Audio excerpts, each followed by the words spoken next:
Yeah, I'm seeing the tier list, and I genuinely think it's a good one. I think Lordknight is probably spitting with this one, if I'm honest. I'm looking at it, it all makes sense. I'm starting from the bottom. Low tier's absolutely trash, I agree. Not tournament relevant, also agree. I get through it, you know, good potential and all that type of stuff. Then we get to the top tiers, and I think they're all deserve to be in there. Huh? Maybe he's not ordered it, but Potemkin definitely deserves to be there. He deserves to be in the top tier without a doubt. There's no arguing that. Huh? So it was ordered. There needs to be a combo. Hey fellas, Panda here, and I think you can assume that this video is definitely going to be a little bit biased. Considering I'm a Potemkin based channel, it only makes sense that I disagree with the thought process of Potemkin being top 1. And it's not to say that Lordknight's an idiot or wrong or anything like that, this is just my perspective on the character after playing him for so long. Like, he's a definite top tier for sure, but in my mind I don't think he deserves the top 1 spot. I think that might go to another character like Nagoriyuki. Besides that, look at the tier list, it is pretty on point. All the top tiers that are in the top tier section should be there, same with the high tiers, low tiers, you name it. I agree with the entire tier list, just not the premise of Potemkin being top 1. Is this a nothing burger video? Without a doubt, but I'm here for a good time. So in today's video, I'm going to tell you why I think Potemkin doesn't make the top 1 spot, but I will also tell you why he's a top tier. So these are the reasons why I put Potemkin in the top tier section. It's one of the few characters that still appears to do season 4 damage, right? Any counter hit will lead to huge amounts of damage, and this is just the thing that the big guy's known for. He's never missing out, any of his hits will lead to big damage, and a lot of his meterless combos, if it's off of a close slash or a 2S or a 2H or 5H, can lead to some solid damage. He has the highest health in the game, and this is also a huge factor considering damage across the board for this version of the game has gone down. Having high health is only going to be a natural buff in that type of environment, so Potemkin got buffed simply by existing. One reason why you might call Potemkin top tier is defense. He doesn't have something like a DP or a Galloping Super, but he does have a good 5-frame mash, and Hammerfall be one of the best metered reversals if you have like an RC available. Placing this well can genuinely turn about rounds, and the fact that it's a hard knockdown as well gives Potemkin so many avenues to use this in defense and get out of a bad scenario. Potemkin is still one of the few characters that has absurdly damaging RPSs. A lot of characters, when it came to their RPSing high-low type stuff, kind of got hit in terms of damage because PRC plays got hit. Characters that didn't really need the nerfing got nerfed anyway. Their gimmick is just worse. Potemkin, when he does a close slash or pot buster 50-50, that is still a 50-50 in terms of damage you're going to take. Is it 50% or 50%? So if you genuinely block a Garuda,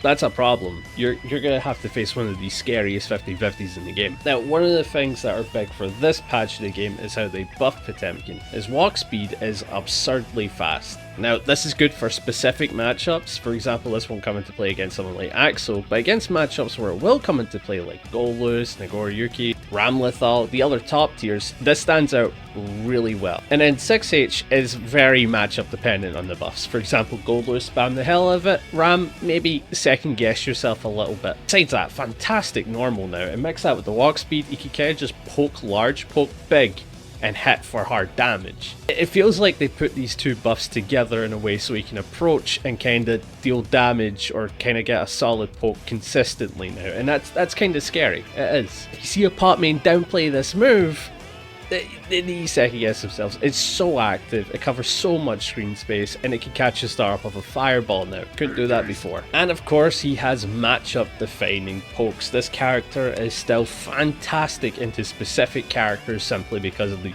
pokes that he has. They cover insanely good angles. Is he fighting a bedman?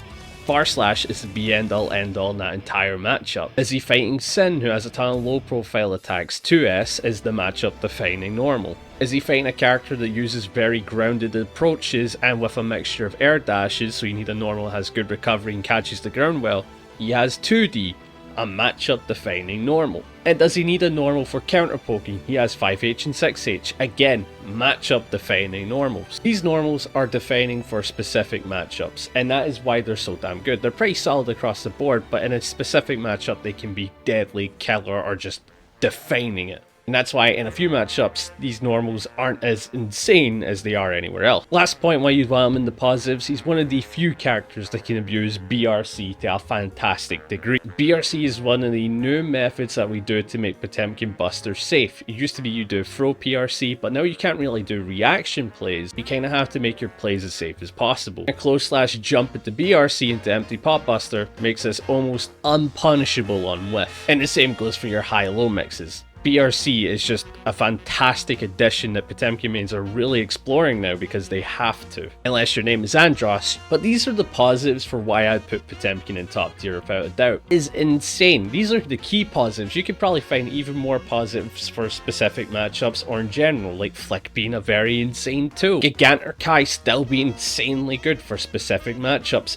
yet again. But you get my point. It's like these things are fantastic, and then there's some other things that are just as good. So now I'm going to tell you some of the reasons why I just don't think he's a top 1 pick. I do think he's insanely strong, just not the defining character of Season 5. And I just want to state before I mention all these weaknesses, because people jump the gun so often, these are good weaknesses to have. Okay? If I say something, don't assume that I automatically think it should be the other way.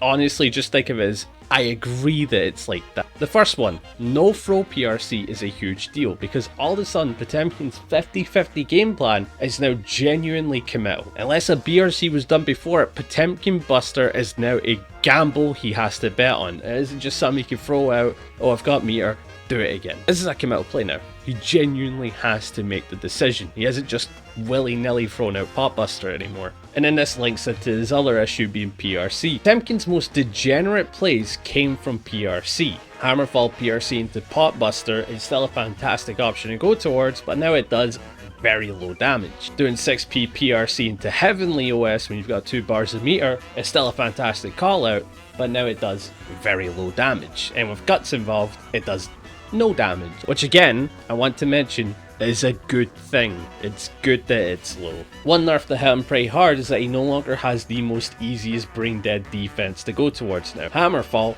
loses to lows, so Potemkin genuinely needs to make the choice between using 2k, 5p, Hammerfall, blocking out, or a jump. You can't just Hammerfall almost every interaction and then with meter do insane stuff like getting a pickup or setting up a 50-50. He genuinely needs to be smart about using Hammerfall as he can lose to a 2k, 2s, you name it. And when it comes to some specific characters, they have lows in their pressure almost all the time, like a Bridget for example. And Fuzzy Buster no longer having armor can affect other specific matchups as well. It's good that it's gone. Fuzzy Buster is still really strong, it's just not insanely overpowered as a defensive option. The nerfs to 5H was a big deal. A lot of people may not see it as that because he's still getting screen carry and it's a soft knockdown in the corner. This was a huge nerf. Not being able to poke and slightly take space with the opponent being grounded is massive, because this tool will always lead to a neutral interaction now. If I hit you with this in neutral, we're still in neutral afterwards. There's no domination, there's no turn taking. The other thing, if I get an air hit confirmed, for example // at 5H, or if I get a 5H as you're jumping, this is still no Oki, this is still no pressure, so we're still in neutral if I land this tool. I like the trade-off of getting screen carry compared to getting Oki. Oki was absurd on almost every interaction. This is a nerf, without a doubt. One thing being gone, which kinda sounds like cope, but it really isn't, is Wild Assault being gone. I think it's awesome that it's gone, and I don't want to see it come back again, but Potemkin was one of the main abusers of this tool, specifically Blue Wild Assault. It was one of the best ones, and on Potemkin it made them even better. He could turn any normal into a straight throw 50-50. Now that is an issue. With that being gone, it means that he can't really just go 5H into Blue Wild Assault, and if anything, he's one of the worst users of the new tool Counter Blitz, which kind of trades off best user Blue Wild Assault to the worst user of Counter Blitz, as everything leads to Hammerfall. And this is my final point for the video, and I think this is a huge deal. This is the main reason why I'd say Potemkin is definitely not top 1. And that is his bad matchups. His bad matchups are pretty bad this patch. And they're also becoming more common in higher level of play, specifically in NA and some spots of EMA. Japan not so much though. Axel and Johnny. Johnny's always been a good counter at Potemkin. Even during Season 4 when Potemkin was at his prime, Johnny was still a good pick into the character. I think at best it was like even, but even at that was when Potemkin was the top 1 monster of the game who ruined your day. Here it's different, because Johnny got buffed and Potemkin got nerfed. Kind of create this weird table now, where I'm like, Johnny definitely wins it. He can outpoke you, and he can make a lot of your normals not really matter in the matchup. Again, one of the most defining things about Potemkin when it comes to matchups. 6H is good, but Johnny has way more contesting and screen coverage, so you can't really safely throw it out. And Johnny's lows are fantastic as he uses them both in pressure, offense, and neutral. It's good to have the lows available to you as you have an easy counter to Hammerfall. So Johnny is pretty bad. He isn't the worst, it's still fightable, but this is like maybe a 6-4 or something like that. It's pretty bad. But you know what is the absolute worst in this patch? Potemkin Axel. Potemkin Axel is without a doubt the worst matchup for Potemkin in this patch. 2H being one of the key defining lows in the matchup for Axel is now a counter to Hammerfall, when beforehand Hammerfall was a counter to 2H. Meaning a lot of his conversions are going to lead to counter hit 2H. Hammerfall is now a risky tool to use in the matchup, and you should probably never use it. You'll also lose to 2P, so again, never use it. All your normals are outspaced, so you can't really poke the guy mid-neutral. That's like near impossible. You gotta be really smart about it now. And your best plays are YOLO plays. Using Heat Tackle or Kara Mega Fist is your best ways of playing into the matchup, but besides that, it's very committal, and walk speed does not help in it, surprisingly. I think you'll have issues with other matchups like Kai and Unica, but Axel and Johnny are going to be the biggest issues, and in any specifically, I would probably focus this right now because Combo Breaker's coming up. These characters are becoming more popular.